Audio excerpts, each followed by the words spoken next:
Hello and welcome to the 2016 Revere Beach International Sand Sculpting Festival, the Conversations with the Mayor edition that we always do every year on the beach. And we have for the first time Mayor Brian Arrigo, who is the mayoral host for this event. Welcome, Brian. Thank you for having me, Ed. It's my pleasure. What are your thoughts? I mean, this is your first event. I'm sure you've been to the events before, but as mayor. Yeah, I have been to the events before, and they've always been fantastic. There's another level of pride that comes along with being mayor and having an event like this in your community. So it really is really incredible to be able to come down on a work day, and this is part of work now. On a beautiful which is great, and it's a beautiful day, and I can't express how proud I am of the city and how much this event showcases what we all know and love about Revere Beach. Yep. Yeah, from the very first time I came down here about 6-7 years ago for the first event I was able to attend, I remember talking to Kathy Ann Reinstein and a few other people about what a great showcase this has been for the city of Revere, and it gets just better every year. Right, it gets better every year. More people come, more vendors come down, and I think what's been exciting, especially in my first 6 months of being mayor, is the amount of interest and excitement from, I think, the region about Revere, about the Blue Line, about the beach, and about all that we have to offer. And it's really been exciting to see folks talk about it in the Boston Globe, Boston Magazine, Banker and Tradesman. They're all kind of catching on to something that we've all known for years, about the fact that Revere is a destination, and it's so exciting to see that start to happen and to be in a position like being mayor. It really is exciting. It makes my job very exciting and makes me wake up every morning excited for the challenges of the day. It certainly is a lot of fun for this weekend, the weekend coming up with the fireworks, the award ceremonies, and can't wait to see what sculptors they come up with this time. Yeah, no, we've got a beautiful sculpture coming up, the showcase piece, or the centerpiece of a rocket with a locomotive, and looks like maybe a phone with a cell phone, I think it is supposed to be. With an app maybe up on a Revere Beach app, hopefully. Yeah. I think, and stay tuned. There's going to be some interesting things with that piece as the week progresses. Yeah. So, going on, and one of the other things about this event, and talking about showcasing it, not only to the nation but the world. I mean, it's interesting the people that you run into during the week here. Right. So as you're down, I'm sure you'll probably run into people from California, Europe, and places like that. It's incredible, and all the sand sculptors from all over the world. Well, the sand sculptors being from different places. I just met somebody by way of Netherlands who had come here, so it's very exciting to know that folks are coming, and knowing that Revere is being kind of seen as maybe now an international destination, which is it's incredible. Yeah, it's going to be great. So going on to your job and beyond this week, and even previous to this week. So now you've been in office now for about 6 months, a little more than 6 months. Give us some thoughts about your experiences today. Yeah, no, it's been a great experience. Like I said, every morning I wake up, I'm excited to go to work. The challenges that face me, I look forward to facing, and there have been several challenges, but also it really is my dream job, and I can't say enough about how proud I am to be in a seat like the mayor's seat, and to be representing Revere each and every day. And in the first 6 months, we've had some great things happen.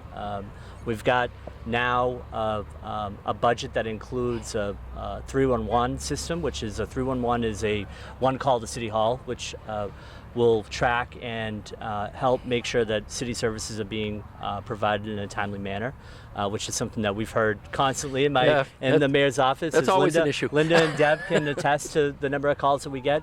So to have a call center, we're going to get that up and running in the next year. We're also going to have a Department of Innovation and Data Management, which will help kind of manage the data that we get, so I can make some data-driven decisions and let people know about the logic that goes behind, and the data and the information that goes behind making decisions.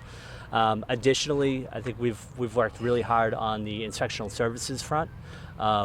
First with Wonderland, obviously 38 acres just kind of behind us. a little bit, and 38 acres of property that is along the blue line by the beach that is ripe for development and has been a blight for so many years now. And we worked with ownership right away, and ownership has been very cooperative. And we said, we know that we need to clean this property up, and they're going to be willing to do that. And so this summer, you're going to see Wonderland being cleaned up a little bit, and the building will be demolished. And we're excited about the opportunity that will sprout. Additionally, because we've heard that blight and vacant properties are an issue for everyone. We want to make sure that our inspectional services department is working as efficiently as possible. So we actually have a new system that includes a database, includes some more management in terms of knowing when folks go out to inspect a property and when they should go back out to inspect a property. And then finally, I think the biggest thing that we've done is really try to get City Hall up to the 21st century. Online bill payment, which is something that many other communities already have. We finally got that up and running in City Hall. And just being able to connect and be available not only online but through social media. We've really, I think, made some serious strides to make Revere that destination, make people understand that Revere is a great place to live, work, do business. So we're really excited about it. Yeah, well, looking at the city and advertising it as a great place to work and live and do business, I mean, you look around and the property values I just see within Beachmont in my area, what's happening there. So talk a little bit about the impact that's having on the city and growth within the city. Right, so obviously property value, is good if you're looking to sell, bad if you're looking to buy, or increases in property value, I should say. But what it does, I think what people are starting to understand and what market forces are starting to show is that people are interested in a community that is accessible by public transportation, has a beachfront, and is so close to downtown. The fact that people who live downtown can come out to the beach in 15 minutes and make their way out here and be on the blue line and be able to kind of show off all of what we have to offer is exciting. And I think people are starting to realize that it's not the Revere of old, that there's some new leadership and that there are some new ways of doing things. And I think that it's been exciting to see that kind of the market forces kind of coming this way, and we finally are having our time in the spotlight. I think for so long, we've talked about it before, for so long the city has been kind of jumped over. You look at what's happening in Somerville and Cambridge and in areas all over, and it's kind of always hopped around Revere. And I think now we're finally getting to that point where people are getting excited about Revere. The Boston news media is excited about Revere. They're coming out. They're out defending Revere Beach, which was a great article that came out a couple months ago. So that kind of direction, or that kind of change in direction, I think has really been exciting to see happen. Okay. Now, adversely, it makes it difficult for people who want to maybe live in Revere. Higher prices obviously make it a little bit more difficult. So we want to make sure that we're stabilizing our taxes, and we're providing the city services that we need to provide, and make sure that it's a community that everyone is in love with, as in love as we are with. Yeah, exactly. And property values are going up. I ain't going anywhere. That's good. At some point in time, I'll sell. I hope the prices are still up then when I do it. Then you can have a nice condo on the beach, way down the road. A nice place on the beach when you're looking I like at Beachmont. I'm staying there. All right, good. I'm a homeboy. Talking about your accomplishments and the things that you've done during the first 6 months and so forth. The community meetings. That's been an interesting twist on the mayor getting out and meeting people and talking to people about issues and stuff. How's that going for you? Yeah, no, they've been great. We've had a number of community meetings. We try to.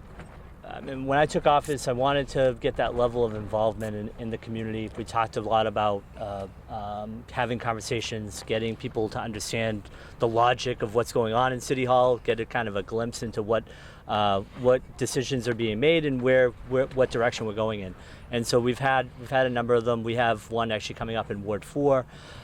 So we're looking to kind of make sure that we're having the dialogue and the conversation with the residents, and that people feel like I'm accessible, that I'm available, and that I'm willing to meet them, at night or in the community, in the neighborhood.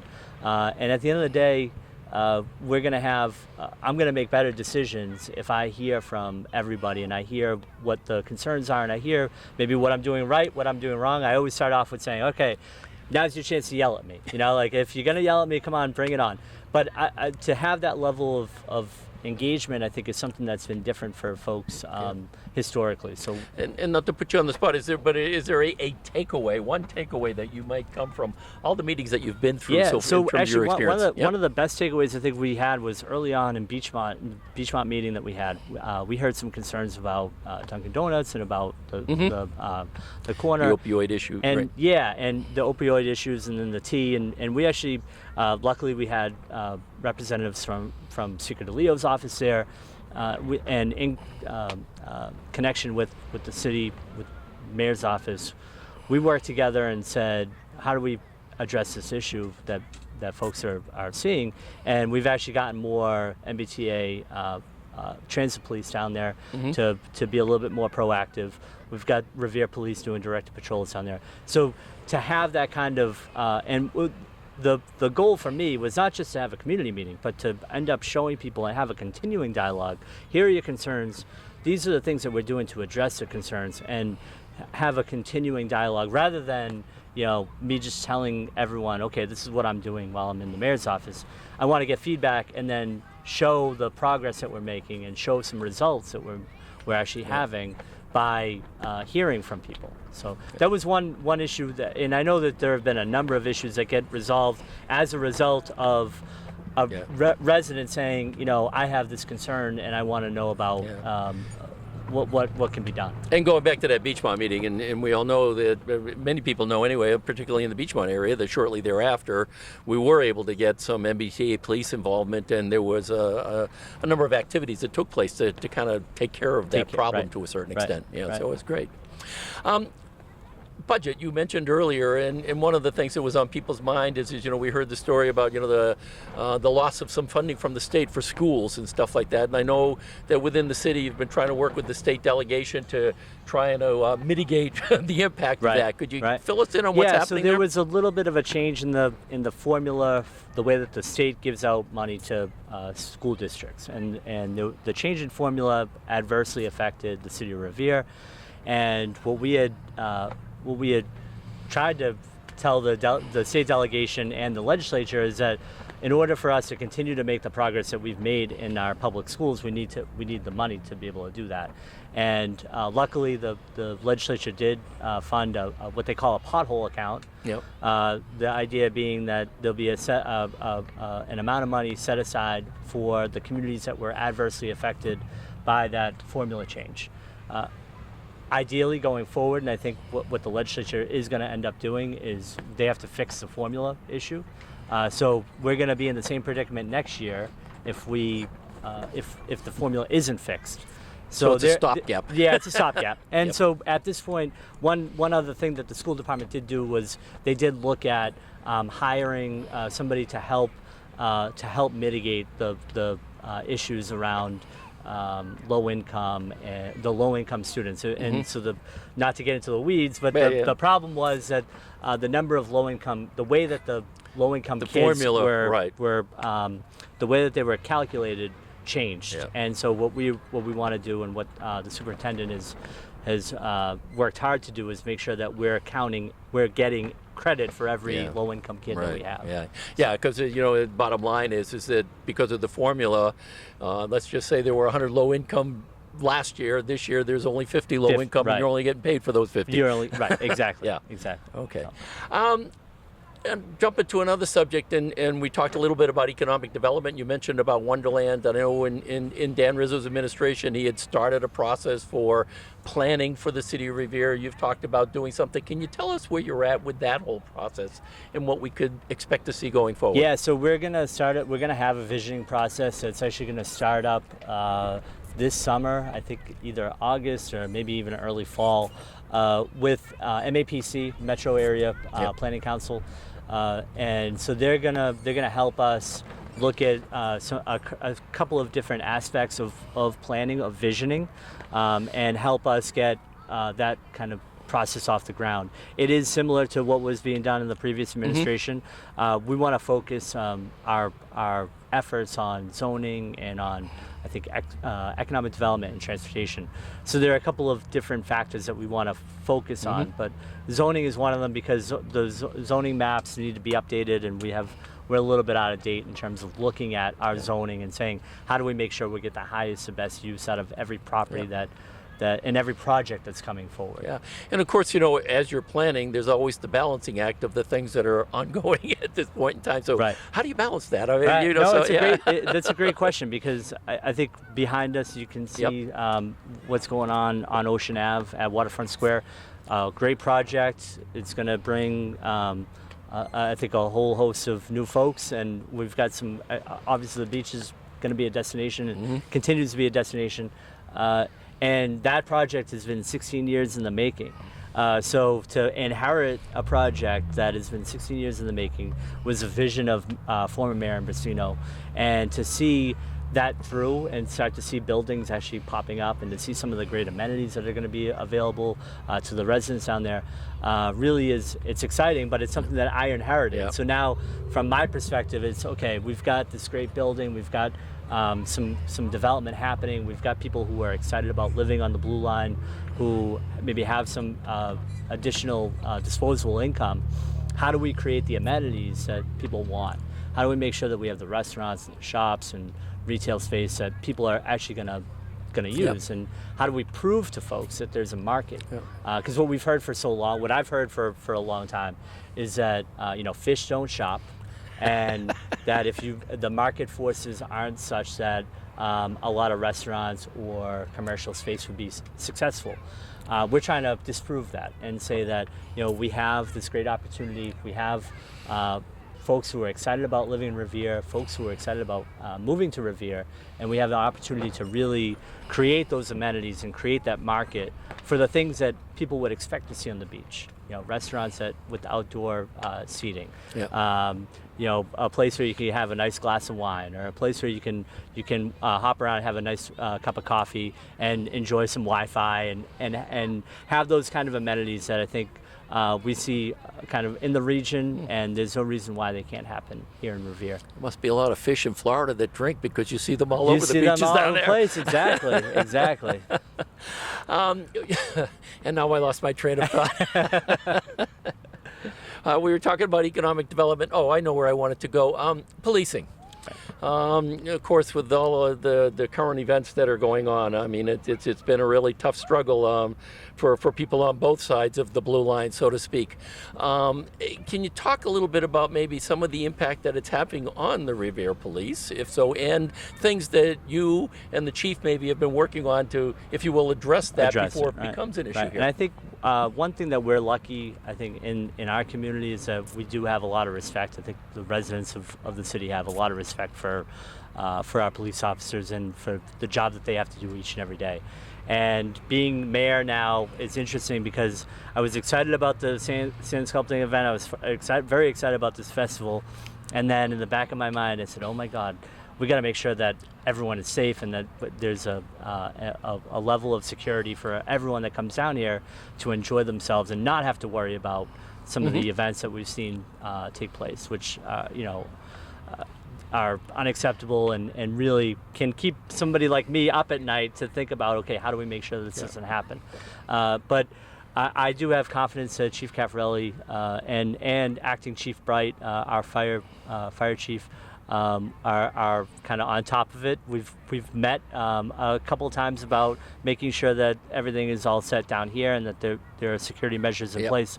But globally, I think that we've done, our department has done a great job of engaging our residents. Every community forum that I've had, we've had officers there in attendance and being willing to talk to folks. So having that kind of level of engagement with the residents is really important. It makes them understand that every cop has a family at home. They're people too. They're not, they're not robots, and that at the end of the day, they want to get home and live a peaceful life also. Having attended a number of meetings, the neighborhood group watch meetings and so forth with Officer Salvati yeah. and Amy and Lieutenant Goodwin and a number of other people within the police force, it's really interesting to see some of the feedback and the interest. I mean, are you seeing more people now starting to get involved in those meetings? Yeah, so what's been great is that I think we've had more involvement in those meetings. We've had more involvement on social media,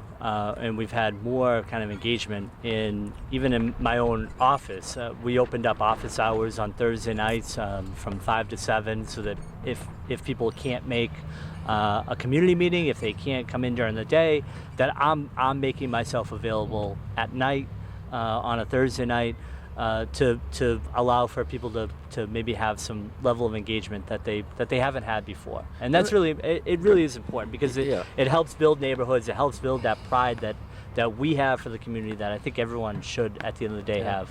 And that's an important feature, if you will, of your office at this point is the Thursday nights, but access to the mayor. Talk a little bit about the process for anybody who wants to come in and sit down with you. So how does that go? How do they set it up, and how long do they have? All right. So we've had great success with the Thursday nights, and almost too much success, to the point where we've asked people to now make appointments because of the number of people who have come in. If you call my office, you'll be able to get either Linda or Deb on the phone, and we ask respectfully that there be probably maybe a 1 to 2 week waiting period, and that individuals would get about 15 minutes to sit down and chat with me. That said, I don't think I've had one Thursday night that I've gotten out earlier than like 7:30 or 8 o'clock, because inevitably time runs out, and or folks run overtime, and I'll say no, it's okay. They've done a great job of being gatekeepers for me, but I'll let folks. I like listening to people, and I want to make sure that people feel like they're being heard. Yep. And so the 15-minute rule doesn't necessarily always apply. So, but it's been a great success, and I think something that's important for people to understand, that we are here. I'm here to work for everybody. Yeah. What's the reaction you're getting from people with it? It's been great, and I think what we find is that it's the ability to have a certain period of time where people can kind of have a gripe or have an issue, and I'm talking to them. It's not somebody in my office. It's not somebody who doesn't. Who wasn't elected. It's me. I'm telling them, I'm walking them through my logic for a decision that I might make. A lot of times people have issues with their streets, or they want to know why their street hasn't been done or repaved in a while. And this year we actually have been working pretty hard to make sure that our engineering department, along with our planning department, actually provide an analysis of the streets. Before there was ever any analysis done, it was just kind of depended on, I think, who you knew and what areas of the street people wanted to help out. Having been through the process, right, you make a couple of phone calls, then you call your city councilor, and then maybe something will get done. Right, and so what we want to do is put some logic to that and say, okay, there are a number of streets that need to be repaved, or need to be, or sidewalks need to be repaved or redone, and we say, let's look at the amount of time that street gets used. Let's look at how much it's going to cost to be able to do that street, and then let's map it out and have a plan that makes sense for kind of a longer period of time.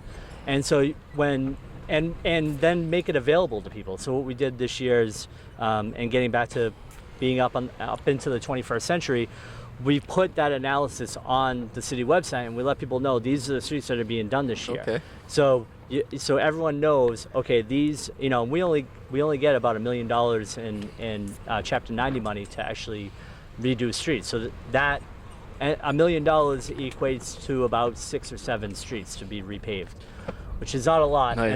In a city with 300 streets. Yep.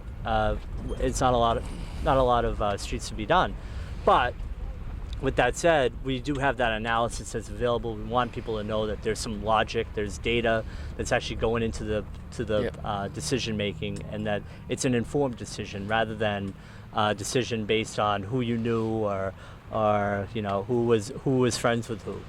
Yep. We were talking about planning, economic development, city planning, and you mentioned roads. Traffic has always been something on people's mind.